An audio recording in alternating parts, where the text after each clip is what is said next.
ओम श्री गणेशाय नमः। आज कार्तिक मास के कृष्ण पक्ष की संकष्टी चतुर्थी है और आज के दिन ही करवा चौथ का व्रत भी रखा जाएगा। तो आज के इस वीडियो में आप सुनिए चौथ माता की कथा और भगवान विघ्नहर्ता गणेश जी की कथा। माना जाता है कि चौथ माता का व्रत और कथा के साथ भगवान गणेश की कथा सुनने से व्रत का पूर्ण फल प्राप्त होता है। पौराणिक कथा के अनुसार एक गांव में एक सेठ सेठानी रहते थे। उनके एक बेटा और एक बहू थी। बहू सबको भोजन करा के फिर स्वयं भोजन करती थी। एक पड़ोसन ऐसी भी थी जो रोज पूछती थी कि बहू आज क्या बनाया है, क्या खाया है। तो बहू कहती थी कि ठंडो बासी। एक दिन उसके पति ने ऐसा सुनकर विचार किया कि आज तो पकवान बनाए जाएं, फिर देखेगी मेरी पत्नी क्या कहती है। उसने तरह तरह के पकवान बनवाए और घर के सभी लोगों ने एक साथ बैठकर भोजन किया। आज भी पड़ोसन ने पूछा तो बहू ने कहा कि ठंडो बासी। सेठ के लड़के ने सोचा हो ना हो कोई बात अवश्य है जिससे कि मेरी पत्नी ऐसा कहती है। उसने पत्नी से पूछा तुम रोज ठंडो बासी खाया ऐसा क्यों कहती हो, जबकि हम सब ने एक साथ बैठकर कई तरह के पकवान खाए। उसकी पत्नी बोली हम जो खा रहे हैं वह बाप दादाओं की कमाई है। जिस दिन आप कमा कर लाओगे उस दिन मैं समझूंगी कि ताजा भोजन कर रहे हैं। अब एक दिन लड़के ने माँ से कहा मैं एक बड़े शहर में कमाई करने जा रहा हूँ। माँ बोली बेटा अपने पास इतना धन है कि खाए नहीं खत्म होगा।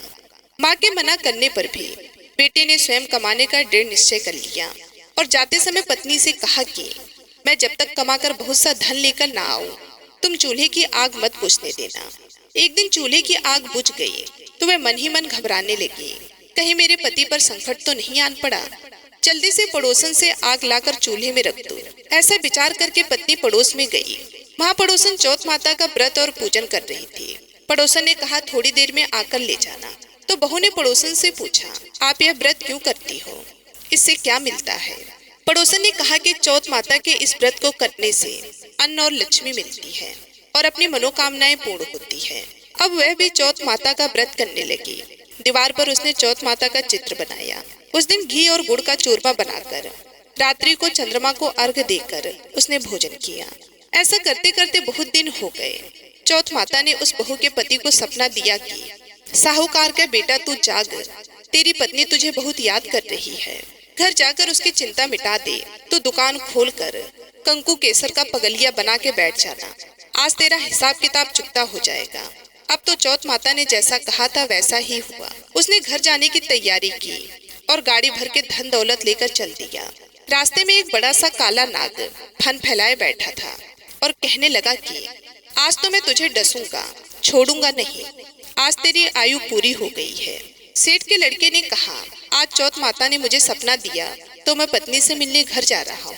वहाँ मेरी पत्नी बहुत चिंता कर रही है। मैं उससे मिलकर जरूर आऊंगा, तब तुम मुझे डस लेना।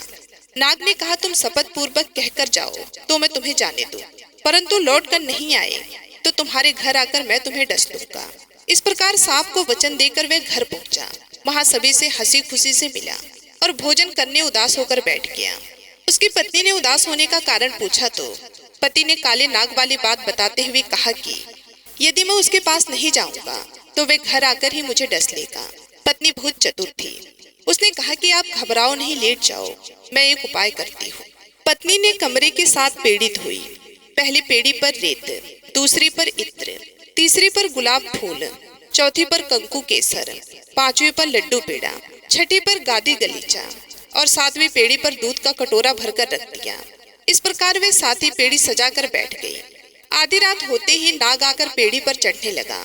पहली पेड़ी पर रेत में लौट गया। कहने लगा कि सेठ की बहू ने आराम तो बहुत दिया पर वचनों से बंद कर आया हूँ, सो इसे अवश्य ही डसना है। इसी प्रकार 7 पेड़ों पर नाग आराम करता हुआ और कहता हुआ चला कि डसना तो जरूर होगा। जैसे ही वह नाग कमरे में जाने वाला था चौथ माता ने विचार किया कि यदि इसे मैं आज नहीं बचाऊंगी तो संसार में धर्म कर्म और व्रत पूजन को कौन मानेगा। अब तो गणेश जी, चंद्रमा जी और चौथ माता ने उसे बचाने का विचार किया। चंद्रमा जी ने उजाला किया, चौथ माता ढाल बनी। गणेश जी ने तलवार लेकर नाग को मार दिया और ढाल से ढक दिया। अब बहू भी थकी हारी सो गई। दिन निकला तो लोग बेटे से मिलने आए, परंतु बेटा बहू तो उठे ही नहीं थे। बहुत देर हो गई तो माँ उन्हें उठाने गई। माँ ने 7 पेड़ियों पर जो कुछ देखा तो वे बहुत ही घबराई और बेटा बहू को आवाज लगाई। बेटा बहू उठे तो देखा कि एक ढाल तलवार वहाँ पड़ी है। अब ढाल उठाई तो वही काला नाग मरा हुआ पड़ा है। बेटा बहू ने सोचा कि आज तो धर्म कर्म ही आड़े आए हैं, जो भगवान गणेश जी और चौथ माता ने आपकी रक्षा की है। हे चौथ माता, आपने जैसे सेठ के बेटे बहू की रक्षा की, वैसे ही सबकी रक्षा करना। बोलो चौथ माता की जय। भगवान विघ्नहर्ता गणेश जी की कथा सुने बिना चौथ माता के व्रत की कथा अधूरी मानी जाती है। इसलिए अब आप सभी लोग सुनिए भगवान गणेश की कथा। कथा के अनुसार एक बार भगवान शिव तथा माता पार्वती नर्मदा के किनारे बैठे थे। वहां माता पार्वती ने भगवान शिव से समय व्यतीत करने के लिए चौपड़ खेलने को कहा। भगवान शिव चौपड़ खेलने के लिए तैयार हो गए, परंतु इस खेल में हार जीत का फैसला कौन करेगा, यह प्रश्न उनके समक्ष उठा तो भगवान शिव ने कुछ तिनके एकत्रित कर उसका एक पुतला बनाकर उसकी प्राण प्रतिष्ठा कर दी और पुतले से कहा कि बेटा, हम चौपड़ खेलना चाहते हैं, परंतु हमारी हार जीत का फैसला करने वाला कोई नहीं है, इसलिए तुम बताना कि हम दोनों में से कौन हारा और कौन जीता। उसके बाद भगवान शिव और माता पार्वती का चौपड़ का खेल शुरू हो गया। यह खेल 3 बार खेला गया और संयोग से तीनों बार माता पार्वती ही जीत गईं। खेल समाप्त होने के बाद बालक से हार जीत का फैसला करने के लिए कहा गया, तो उस बालक ने महादेव को विजयी बताया।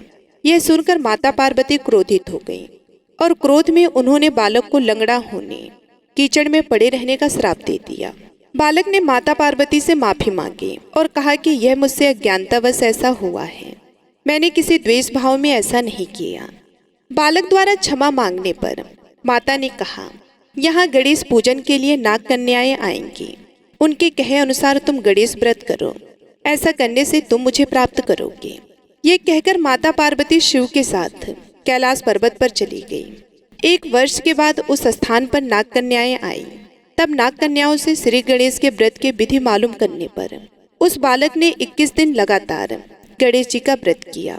उसकी श्रद्धा से गणेश जी प्रसन्न हुए। उन्होंने बालक को मनवांछित फल मांगने के लिए कहा।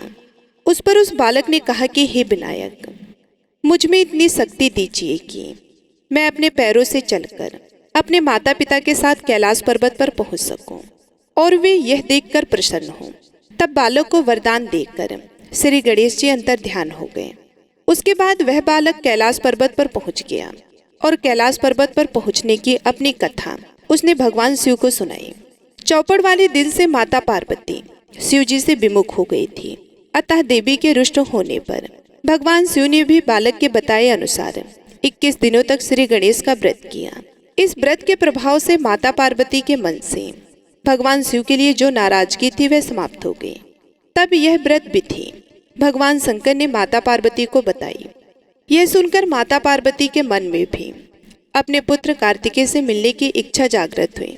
तब माता पार्वती ने भी 21 दिन तक श्री गणेश का व्रत किया तथा दूर्वा फूल और लड्डुओं से गणेश जी का पूजन अर्चन किया। व्रत के 21वें दिन कार्तिकेय स्वयं माता पार्वती जी से मिलने आ गए। उस दिन से श्री गणेश चतुर्थी का यह व्रत समस्त मनोकामनाओं की पूर्ति करने वाला व्रत माना जाता है। इस व्रत को करने से मनुष्य के सारे कष्ट दूर होकर मनुष्य को समस्त सुख सुविधाएं प्राप्त होती हैं। हे गणेश भगवान, जैसे आपने उस बालक और शिव गौरी की मनोकामना पूरी की, वैसी हमारी भी करना। तो एक बार प्रेम से बोलिए, गणेश गजानन की जय हो। अब आइए गणेश जी की एक और कहानी सुनेंगे। एक गांव में एक लड़की अपने माँ के साथ रहती थी। उस गांव में थोड़ी ही दूर में एक मेला लगने वाला था। जिस दिन मेला लगने वाला था उस दिन उसकी माँ कहती है कि बेटी, तुम्हें मेला नहीं जाना चाहिए, तुम बार बार कहती हो कि मेला देखने जाऊंगी। तभी लड़की अपनी माँ से जिद करती है कि माँ मुझे मेला देखने जाना है, लेकिन उसके बावजूद उसकी माँ कहती है नहीं, मेले में अगर अकेली जाओगी तो गुम हो जाओगी। लेकिन फिर भी लड़की नहीं मानती है और वह मेला जाने की जिद करती है। मेला जाने से पहले उस लड़की की माँ लड़की को 2 लड्डू और थोड़ा सा पानी देती है। उसकी माँ कहती है कि मेला जाना है और वहाँ पर गणेश जी को आधा पानी दे देना और 1 लड्डू दे देना, बाकी पानी तुम पी लेना और 1 लड्डू तुम भी खा लेना। देखते देखते काफी शाम हो जाती है, लेकिन अभी तक लड़की क्यों नहीं आई थी। गांव के सभी लोग जितने भी मेला देखने के लिए गए थे सभी लोग आ जाते हैं। ऐसे में उसकी माँ की चिंता बढ़ जाती है कि उसकी बेटी कहाँ गई, अभी तक घर नहीं पहुंची है। लेकिन उसकी बेटी भगवान श्री गणेश के मंदिर में जाकर उसे एक लड्डू खाने और पानी पीने के लिए इंतजार कर रही थी। वो लड़की सोच रही थी कि माँ ने जैसा कहा था वैसा करके ही मैं घर जाऊंगी। उसके बाद भगवान श्री गणेश को लगा कि मैं अगर यह पानी नहीं पीऊंगा और यह लड्डू नहीं खाऊंगा तो यह लड़की घर भी नहीं जाएगी। उसके बाद भगवान श्री गणेश एक छोटे से बच्चे के रूप में आते हैं और पानी और लड्डू खा लेते हैं। उसके बाद वह लड़की खुशी खुशी अपने घर चली जाती है। जैसे घर पहुंचती है उसकी माँ कहती है कि इतना देर कहाँ रह गई थी। तभी वह लड़की कहती है कि आपने जैसा कहा था मैं वैसा ही करके भगवान श्री गणेश को लड्डू और पानी पिलाकर आ रही हूँ। उसके बाद से भगवान श्री गणेश की कृपा उस लड़की पर बरसने लगती है। उसे धन दौलत एक अच्छा सा वर मिलता है। भगवान श्री गणेश की कृपा के कारण उसे सुख समृद्धि का आशीर्वाद भी मिलता है। तो एक बार प्रेम से बोलिए गणेश जी भगवान की जय।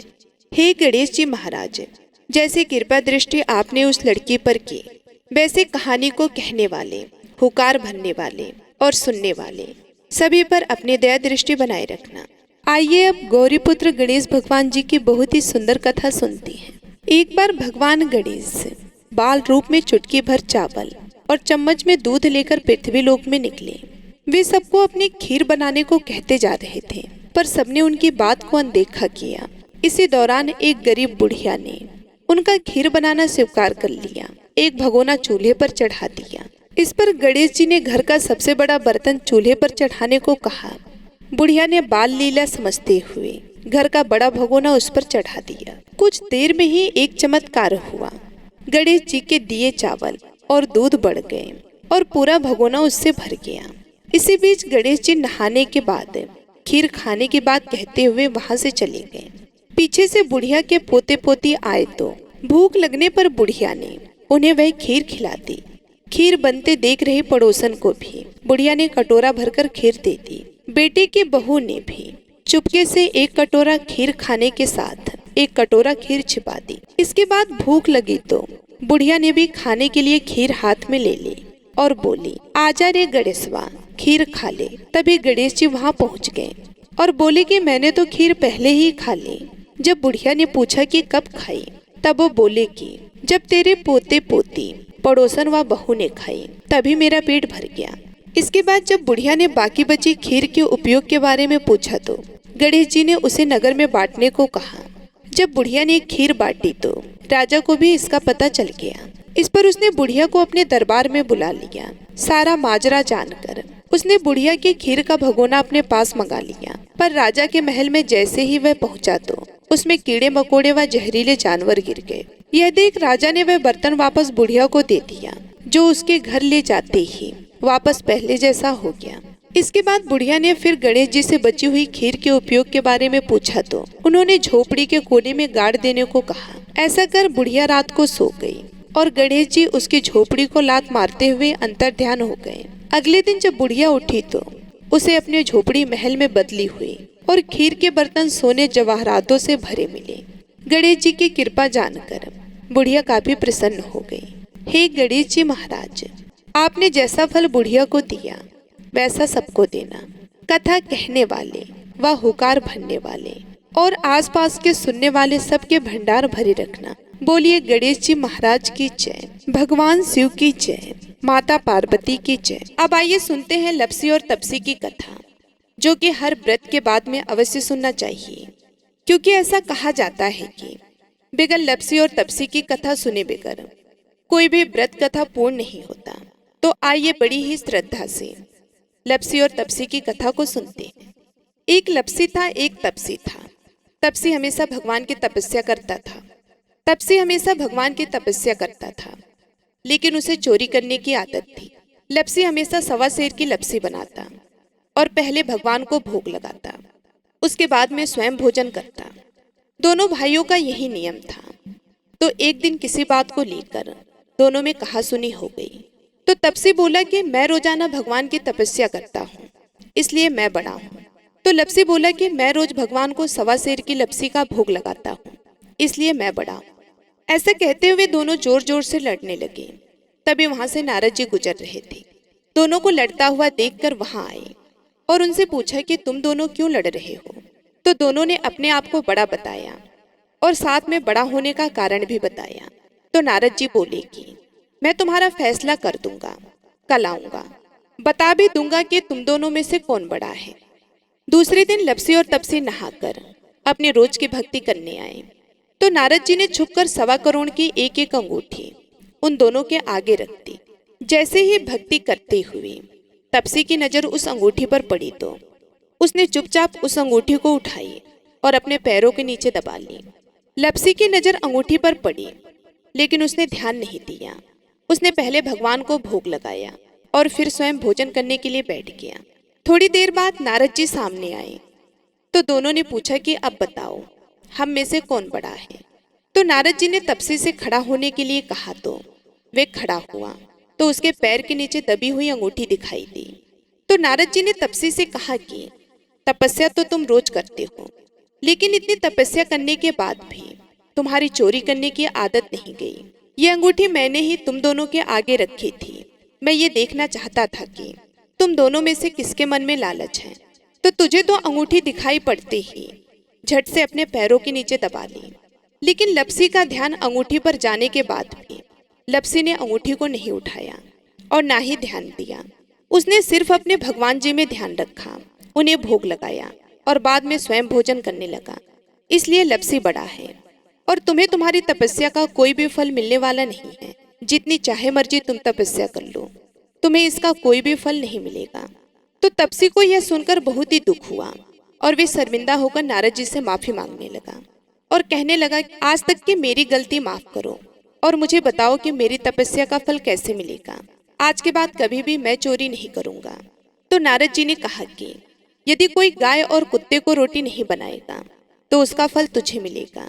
यदि कोई आदमी ब्राह्मण को भोजन करवा कर उसे दक्षिणा नहीं देगा तो उसका फल भी तुझे ही मिलेगा।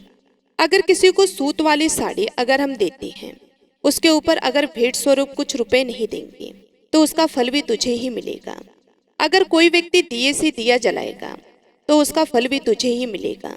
अगर कोई औरत आंगन लीप कर चौका नहीं लीपेगी तो उसका फल भी तुझे ही मिलेगा।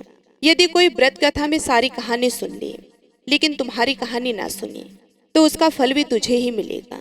उस दिन से हर व्रत कथा और कहानी के साथ लपसी और तपसी की कहानी कही और सुनी जाती है।